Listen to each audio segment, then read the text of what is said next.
Hello बच्चों, कैसे हैं आप। आज हम क्लास 6 सब्जेक्ट संस्कृत पाठ 8 अष्टम है पाठ है जिसका नाम है बुद्धि सर्वार्थ साधिका।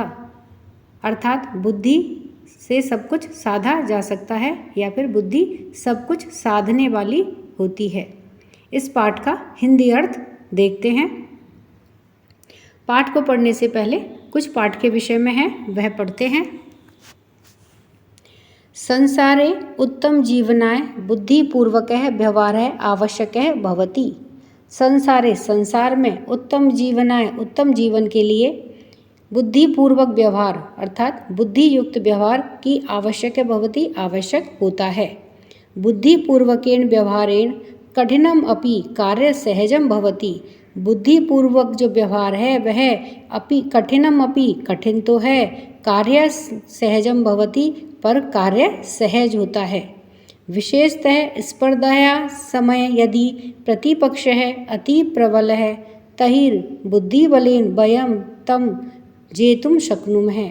विशेषतः यानी कि विशेष प्रकार से स्पर्धाया यानी कि खेल कूद में या स्पर्धा के समय में यदि प्रतिपक्ष यानी कि विरोधी पक्ष में अति प्रबल है यानी कि वो अत्यधिक प्रबल है तहिर तो बुद्धि बलेन बुद्धि के बल से वयम हम सब तम जेतुम शक्नुम है उसको जीतने में उसको जीत सकते हैं।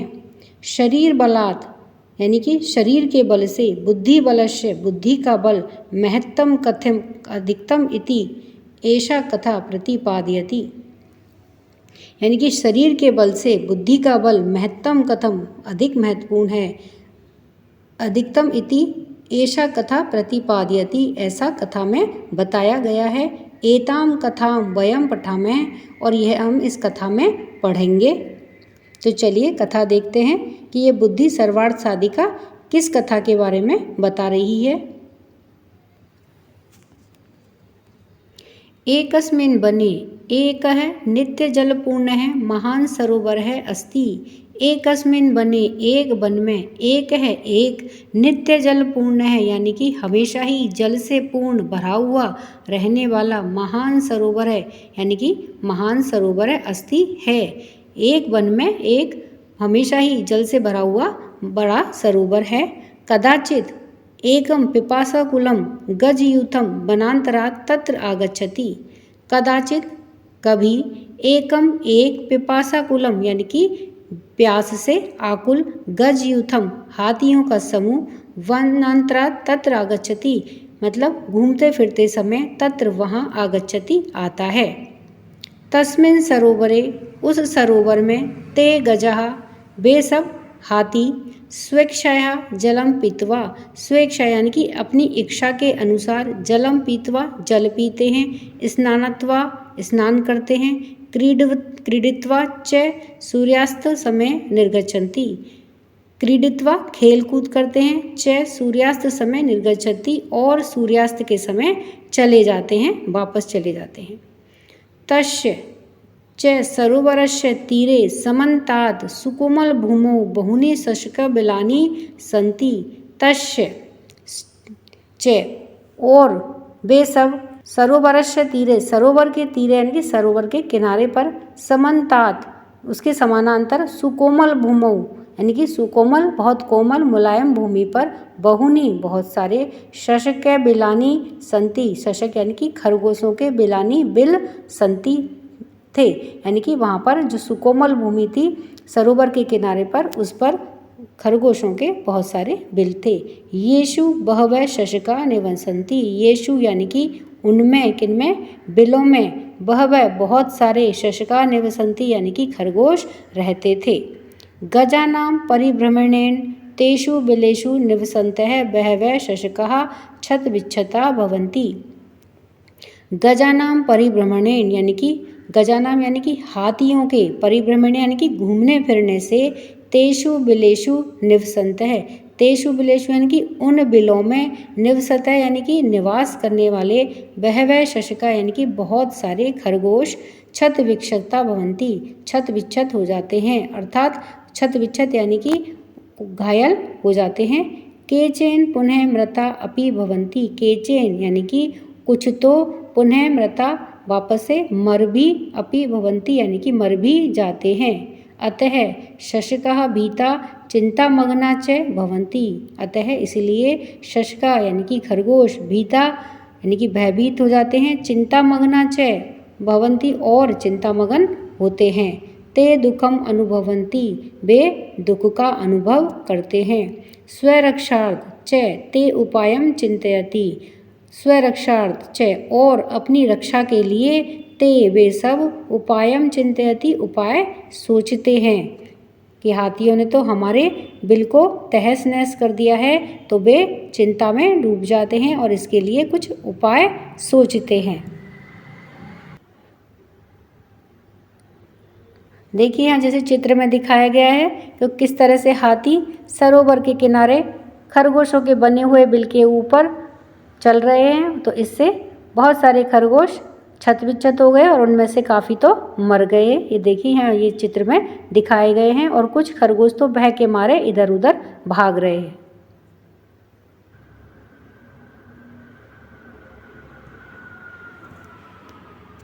एकस्मिन् दिने सायंकाले तेषां शशकानां सभा भवति। एकस्मिन् दिने यानी कि एक दिन, सायंकाले शाम के समय, तेषां शशकानां उन खरगोशों ने, शशकानां उन खरगोशों ने, सभा भवति एक सभा होती है। सर्वे शशका स्वमतं प्रकाशयन्ति। सर्वे शशका यानी कि सभी खरगोश स्वमतं प्रकाशयन्ति अपना अपना मत बताते हैं। परम ते समाधानम न प्राप्नुवन्ति। परंतु ते यानी कि वे सब, कौन वे सब? खरगोश। समाधानम न प्राप्नुवन्ति यानी कि समाधान नहीं प्राप्त कर पाते हैं। अंते शशक राजः वदति और अंत में खरगोशों का जो राजा होता है वह वदति बोलता है। अहम एव उपायम चिंतयामि। अहम एव मैं भी एक उपाय चिंतयामि सोचा हूँ यानी कि मुझे भी एक उपाय सूझा है। अधुना वयम सर्वे स्वगृहं गच्छामः। अधुना अभी हम सब सर्वे स्वगृहं गच्छामः अपने घर को जाते हैं यानी कि अभी तो अब हम सब अपने घर को जाते हैं। अन्यस्मिन् दिवसे रात्रौ सः शशकराजः यूथाधिपस्य गजराजस्य समीपं गच्छति। अन्यस्मिन् दिवसे अन्य किसी दिन में, रात्रौ दिवसे रात्रौ सह वह शशक राजे यानी कि वह खरगोशों का राजा, युद्धाधिपस्य गजराजस्य समीपम गच्छति जो हाथियों के समूह का जो राजा था गजराज था, समीपम गच्छति उसके पास में जाता है।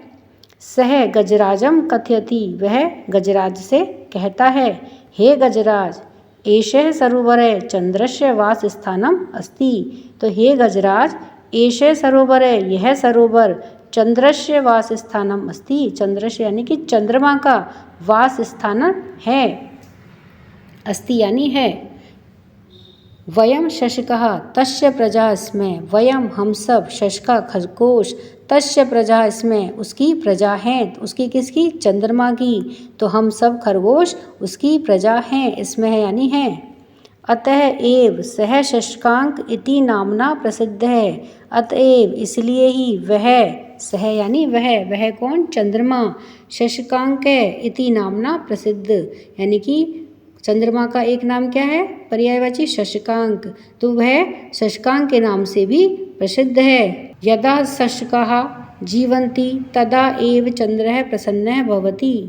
यदा शशकाः जीवन्ति यदि शशक यानी कि खरगोश जीवन्ति जीवित रहते हैं, तदा एव तभी ही चंद्रः प्रसन्नः भवति चंद्रमा प्रसन्न होता है। गजराजः पृच्छति गजराज पूछता है, कथम अहम विश्वासम करोमि। कथम कैसे, अहम मैं, विश्वासम करोमि विश्वास करूं, कि मैं कैसे विश्वास करूं इस बात पे कि खरगोशों के जीवित रहने पर ही चंद्रमा प्रसन्न होते हैं। तो मैं इस बात पे कैसे विश्वास करूं। किम सत्यमेव चंद्रः सरोवरे तिष्ठति। किम क्या, सत्यमेव सत्य ही, वास्तव में ही, चंद्रः सरोवरे तिष्ठति चंद्रमा सरोवर में तिष्ठति रहता है।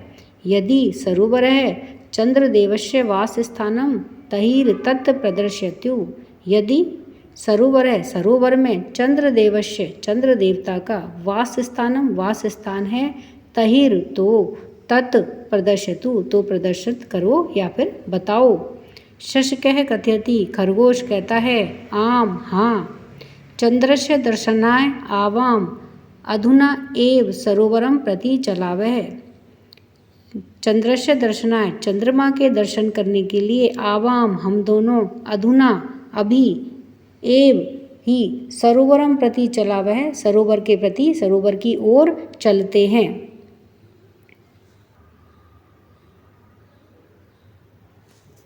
गजराजः शशकराजेन सह सरोवरस्य समीपम गच्छति। गजराज जो हाथियों का राजा था, वह शशकराजेन खरगोशों के राजा के साथ में, सह यानी साथ में, सरोवरस्य सरोवर के, समीपम गच्छति समीप जाता है। सह जले चंद्रस्य प्रतिबिंबम पश्यति, वह जले जल में, चंद्रस्य चंद्रमा की, प्रतिबिंबम यानी कि प्रतिबिंब को, पश्यति देखता है।